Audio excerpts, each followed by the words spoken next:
Hey friends, don't forget to hit those buttons over there while you're listening. First criminal trial arising from the New Hampshire Youth Detention Center abuse scandal starts today. Victor Malavet, 62, of Guilford, is one of 9 former state workers charged in connection with the Attorney General's broad criminal probe of the Sununu Youth Services Center. Charges against the 10th man were dropped in May after he was deemed incompetent to stand trial, and another died last month.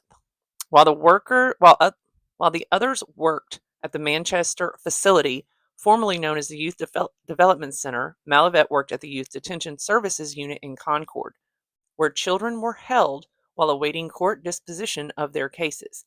He's charged with 12 counts of aggravated felonious SA, all against a 16-year-old girl held there in 2001.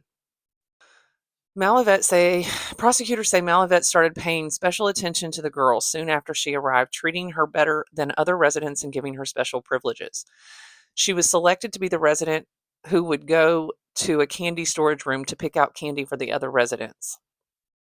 Once inside the closet-like room, she allegedly was coerced into.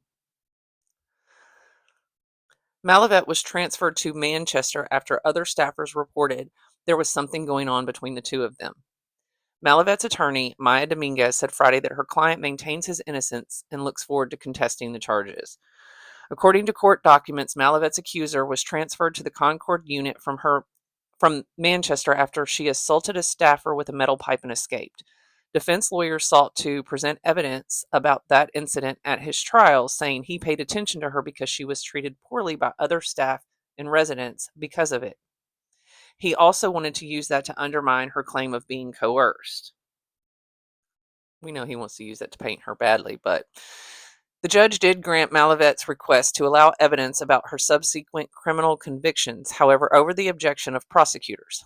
After being tried as an adult, the girl spent 10 years in prison for assaulting the Manchester staffer. In a 2021 interview, the woman, now 39, said she was too scared to report the abuse she suffered. I didn't want it to get worse. There was a lot of fear around reporting anything. I saw how other kids were being treated. She also said she hoped to return to school to complete a finance degree. I think that strength can be derived from even the darkest moments, and I feel like anybody who has experienced what I have, they don't need to be crippled by it. They can certainly still have hope. The woman is among more than 1,100 former residents who are suing the state alleging abuse that spanned 6 decades. In the only case to go to trial so far, a jury awarded David Meehan $38 million for abuse he says he suffered at the Youth Development Center in the 90s, though the verdict remains in dispute.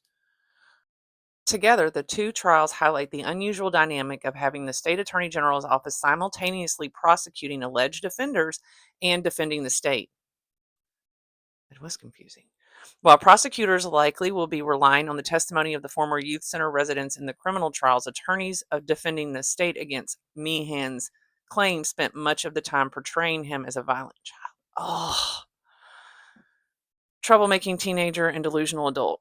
The AP generally does not name people who say they are victims of SA unless they come forward with their story publicly, as Meehan has done. Don't forget to hit those buttons over there. I hope your day doesn't suck. Okay, love y'all. Bye.